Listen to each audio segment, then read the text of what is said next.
Angle என்ன, Islamic view என்ன அப்படிங்கிற சொல்லிடலாம். ஏன்னா நம்ம மீடியாவில் வந்து ஓவர் ஓவர் இன்ஃபர்மேஷன் வருது இப்போ. அது தமிழ் பொக்கிஷமாக இருக்கட்டும், ரவிக்குமார் சோமுவாக இருக்கட்டும், டிபி டிஃபென்ஸோ தான், அது ஓவர் இன்ஃபர்மேஷன் வந்து மைண்டை வந்து கொலாப்ஸ் பண்ணி விட்ரும். அது பயனில்லாத கல்வியாக அது போயிடும். அதனால் வந்து மொத்தமாக அதில் சுருக்கி அதோடைய சாராம்சம் தெரிஞ்சுக்கிட்டா எல்லாம் வந்து எந்த ஒரு பொறுப்பை வந்து அவங்க மேலே சுமத்தலை. ஸோ அந்த கடமை அவங்களுக்கு இல்லை.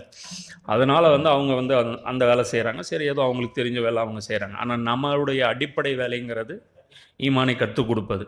ஸோ அந்த வேலை வந்து நம்ம வந்து எப்பவுமே டைவெர்ட் ஆகிடக்கூடாது. இதில் வந்து டைவெர்ட் ஆகி தடுமாறி நிறைய பேர் இப்போது அலைஞ்சிட்டு இருக்காங்க. எஸ்கட்டாலஜி மட்டுமே பேசி இம்ரான் ஹுசேனுடைய அந்த ஸ்டூடெண்ட்ஸ் நிறைய பேர் பார்த்தீங்க அப்படின்னா இன்றைக்கி வந்து இஸ்லாத்துடைய அடிப்படை விஷயங்கள் தெரியாது, ஆனால் எஸ்கட்டாலஜியோடைய ஏ டு செட்டு எல்லாமே தெரியும். வேர்ல்டு பாலிடிக்ஸ் கரைச்சி குடிச்சு வச்சுருக்காங்க. ஆனால் குரான் சொல்லக்கூடிய பாலிடிக்ஸு தெரியாமல் இருக்காங்க.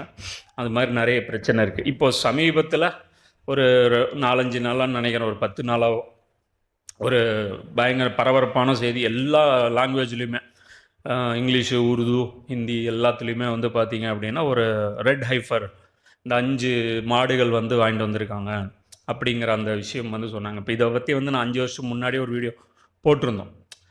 அதில் வந்து ஒரு ஒரு பூமி பூஜை மண்டு செஞ்சாங்க அப்படிங்கிறத சொன்னோம். இப்போ அதோடைய கண்டினியூஷன் தான் இது. அது அன்றைக்கி பண்ணது ஒரு வேலை, இன்றைக்கி பண்ணுறது வந்து இன்னொரு வேலை. அப்போ அதில் இன்னொரு வீடியோவும் நம்ம போட்டிருப்போம், உண்மையான அல்லக்ஸா எது அப்படிங்கிறது. அந்த 2 வீடியோவும் கொஞ்சம் பார்த்தீங்கன்னா அதில் கொஞ்சம் டீட்டெயில் இருக்கும். இது வந்து ஏதோ நம்ம அன்றைக்கே சொல்லிட்டோம் அப்படிங்கிறதுக்காக இல்லை, நான் ரெஃபரன்ஸுக்கு அது பார்த்துக்குங்க அப்படிங்கிற இதுக்காக நான் சொல்கிறேன். சரிங்களா? இப்போது முக்கியமான இப்போ இந்த பிரச்சனை மறுபடியும் சூடு பிடிச்சதுக்கு காரணம் என்ன? அப்போ இந்த சிகப்பு மாடு வந்து பார்த்திங்கன்னா இதெல்லாம் ஏற்கனவே கான்ஸ்பிரசி நிறைய பேசிகிட்டு இருந்தாங்க. இது ஒரு 5 நீங்கள் ஒரு பல வருஷமாகவே இது கேட்டிருக்கலாம். நீங்கள் அந்த 2022 இந்த விஷயம் இப்போ ஓடிட்டு இருந்துச்சு, 23 ஓடிட்டு இருந்துச்சு, 24 ஓடிட்டு இருந்துச்சு. ஆனால் இப்போ ஏன் வந்து இது மறுபடியும் சூடு பிடிச்சது? அது இல்லாமல் எல்லா மீடியாவும் வந்து இதை வந்து கவர் பண்ணியிருக்காங்க. ஏன் கவர் பண்ணியிருக்காங்க அப்படின்னா, கடந்த அக்டோபர் 7ஆம் தேதி பலஸ்தீனில் வந்து ஹமாஸ் வந்து என்ன பண்ணுது, இஸ்ரேல் மேலே போர் தொடுக்குது. அவங்க வந்து இது பண்ணாங்க. அவங்க என்ன பண்ணாங்க, ஒன்று மிசைல் அட்டாக் பண்ணாங்க, இன்னொன்று வந்து பேராகிளைடிங் மூலமாக உள்ளே போய் என்ட்ரி கொடுத்து நிறைய பேரை வந்து பணைய கைதிகளாக பிடிச்சிட்டு வந்தாங்க. அதே மாதிரி வந்து அந்த பார்டர் எல்லாமே வந்து பார்த்திங்கன்னா இந்த வேலியெல்லாம் டெஸ்ட்ராய் பண்ணி இதெல்லாம் வந்து அவங்க உள்ளே போனாங்க. அப்போ இதனால் என்ன ஆச்சு அப்படின்னா, உலகத்துடைய ஒட்டுமொத்த கோபமும் வந்து ஹமாஸ் மேலே திரும்பியது.